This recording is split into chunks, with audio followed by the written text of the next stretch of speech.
Hello and welcome to another episode of the Phoenix Wisdom Podcast. I am your host, Janet Sandberg. I am an intuitive healer and coach, helping people feel good inside and out, helping them confirm that they're on the right path and helping them to find their purpose. Today, we are joined by Amy Taylor. Welcome, Amy. I am so happy to have you here, and I'm very excited about our conversation. Tell us a little bit about yourself. Well, first of all, thank you for having me. I'm excited to be here. I am a 53-year-old single mom, and I live with bipolar disorder and ADHD and anxiety. And I've had my ups and downs in my life. Right now, I'm living a wonderful life, and I just kind of want to spread that hope that you can be in a dark place and then get out of it. Yes, absolutely. That's what this whole podcast is about, is sharing the stories of the journey from darkness to light. Let's dive into yours. What was going on in your life when things were dark and you were thinking about ending your life? Well, I've always from as young as I can remember being like 5, 6 years old, I've always had behavioral problems. I was sexually abused when I was 5 by a Mm, neighbor, and, that kinda came to fruition for me in 3rd grade when I finally told my parents, and, I just had a real hard time with that, and then absolutely, you would. by the time I was a teenager, I was really struggling when you start to date and all that stuff comes up, and so Yeah. when I was 18 was the first time I was suicidal, and I actually attempted by taking a full bottle of No-Dose and a big bottle of vodka and drinking it all and thought that would do it. Yikes. Luckily, it just made me incredibly sick for about 24 hours. Yeah. So I thank God that that's all it did. Yeah. That it just sounds disgusting. Yeah, it was. But and yeah, sometimes we just have to thank our youthful stupidity for Yeah, saving us in some instances. yes. Yeah. So talk a little bit more if you can about, what happened when you started dating? Like did all of that stuff from the sexual assault when you were younger, that all sort of started coming up?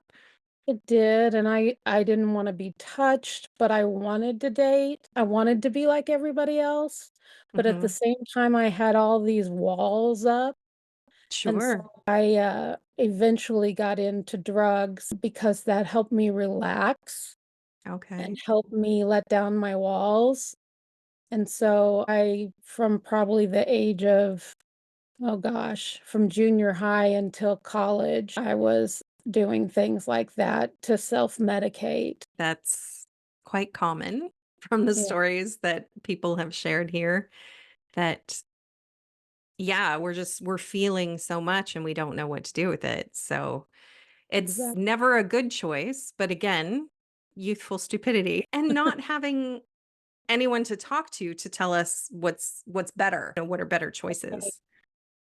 Right, I look back and my parents wanted to help, but they didn't know what to do, and back then, therapy was not as easily accessible and as common as it is nowadays. My mom actually did try to get me into counseling, and I told her I was gonna run away if she put me Oh, in counseling, no. and she felt like it was gonna make it worse, and I said I would go and just not talk. And Right. so she thought, "What's the point? We're gonna spend all this money and she's gonna, not gonna say anything." So, I basically got my way, which was harmful in the end. Because then as an adult, I had to go back and do all that therapy.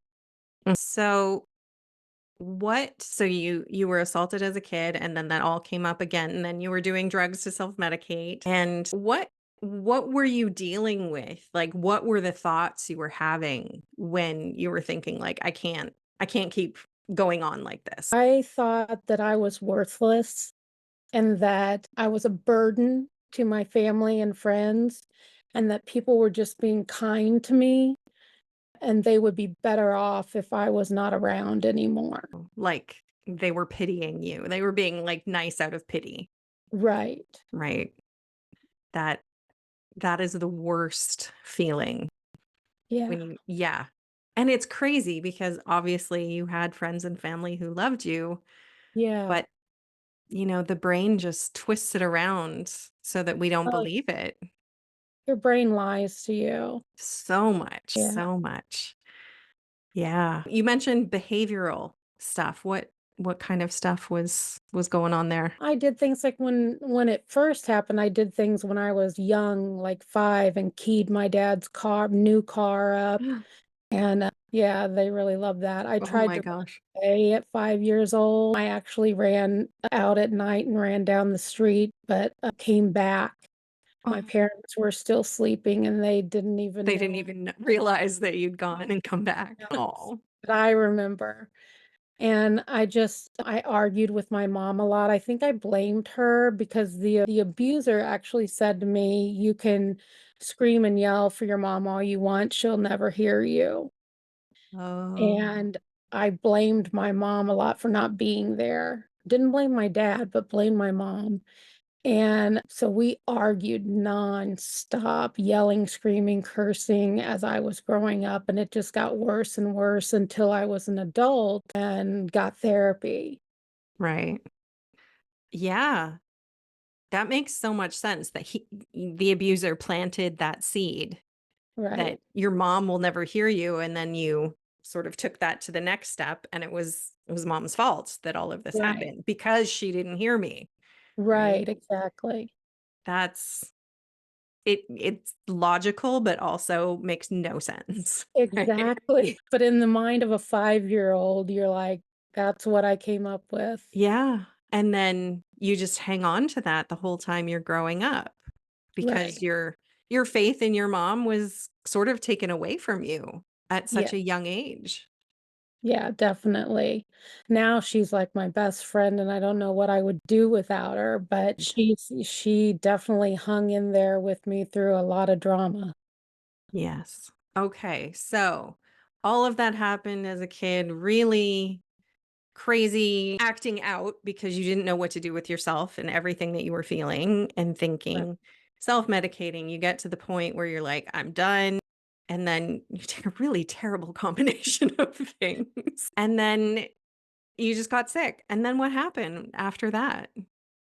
Nobody knew. I actually went to school the next morning, and I was shaking so bad that my one of my high school teachers said, "Amy, I think you're sick and you need to go to the nurse's office." And I went to the nurse's office and she saw me shaking and said, "I think you need to go home."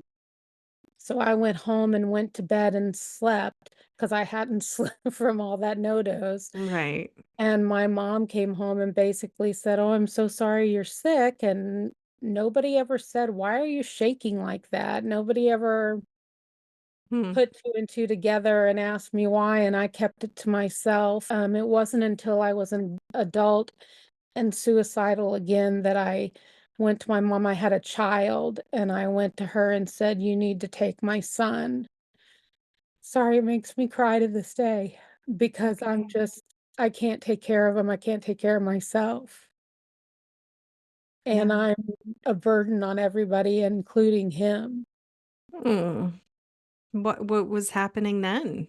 It just the same kind of things, when you are abused at a young age, you are drawn to those kind of people. So my son's father, we were engaged while I was pregnant, and I found out he went to prison while I was pregnant and told me it was for drugs and that he was gonna get clean, but then later found out through the grapevine that it was actually because he sexually abused a young child. No. So, this was someone that I loved wholeheartedly, Yeah. and so not only did I lose that, but my son no longer had a father. Yeah. So It felt that your like a whole horrible life just crumbling. It Yes. must have felt like you just lost everything. Oh, it did, and it felt like I condemned my son to a life without a dad. Luckily, my dad stepped in and took that role over. Amazing. Yeah, Good. So was there a second attempt or you just recognized that I you were recognized really it. low?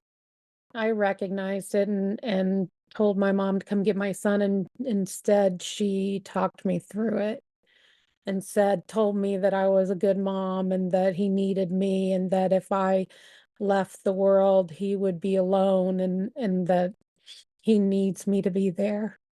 And I'm so Mm. glad because he's my everything, Yeah. even in his 30s. Beautiful. And yeah, what courage. I mean, at the time, it probably didn't feel like courage to reach Right. out to your mom, but wow. Yeah. So Yeah. much courage to make that phone call and say, "Hey, I need help." Thank you. Yeah. It was hard, but I'm so glad I did it. Mhm. And what a beautiful response from your mom too, to not just Yeah. be like, "Okay," or just be so stunned she didn't know what to do. She did all the right things, right? Yeah. Just She's great. telling you how much you're loved and needed and wanted. Yeah. Yeah. I'm very blessed with good family. Yes. Yes, you are. Mhm. And then what happened after that? Well, I was diagnosed with recurrent depression, and then I was diagnosed later when they realized I was having some manic episodes with bipolar disorder.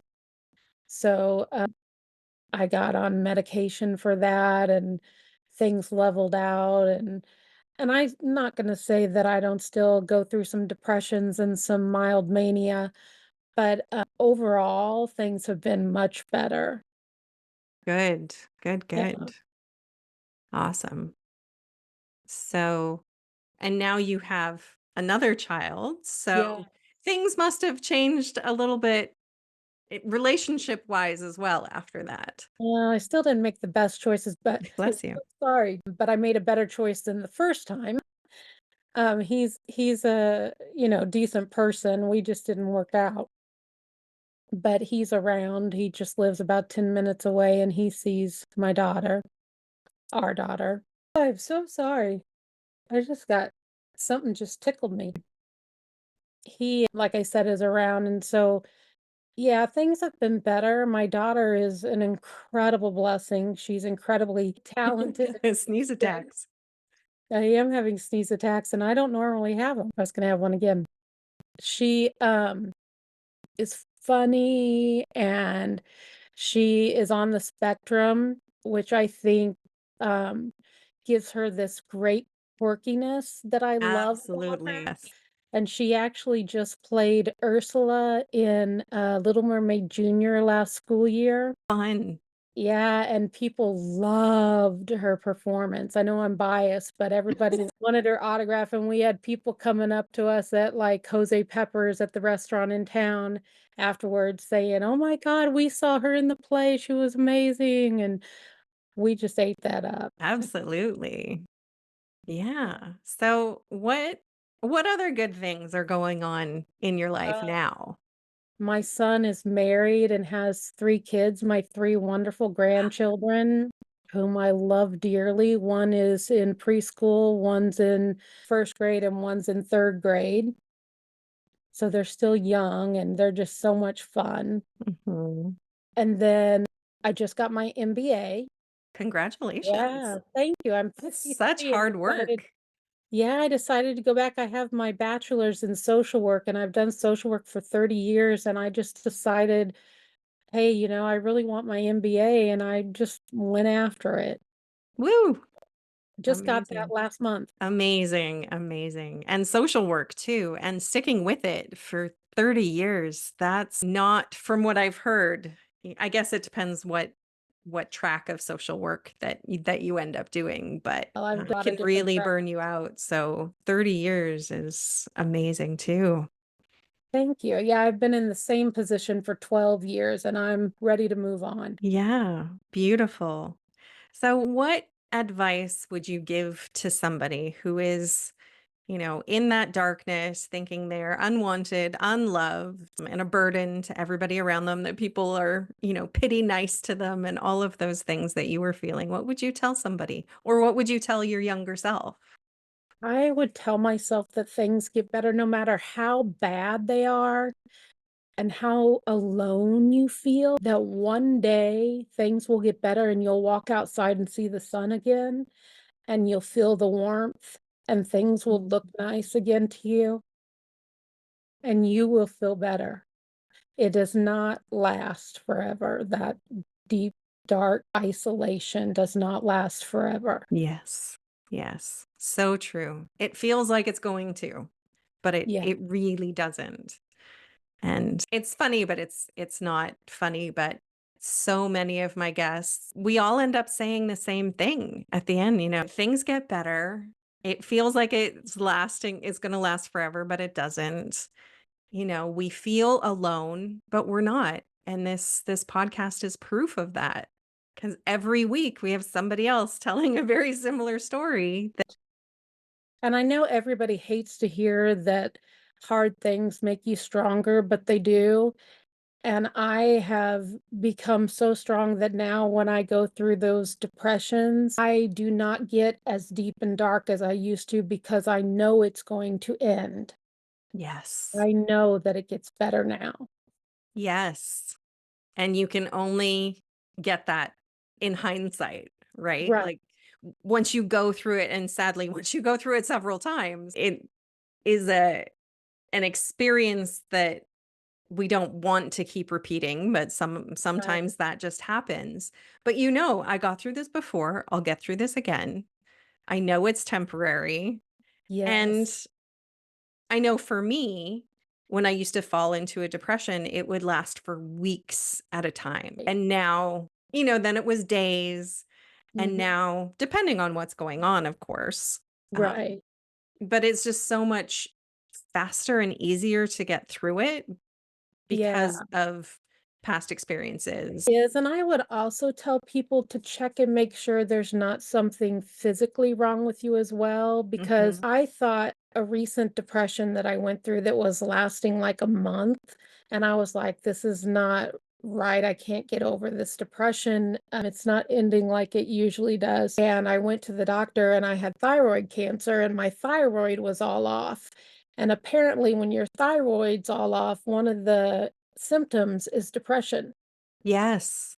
So sometimes there is a physical reason that's causing it too. So get checked out, get therapy, get a doctor, get help. Yes. Yeah.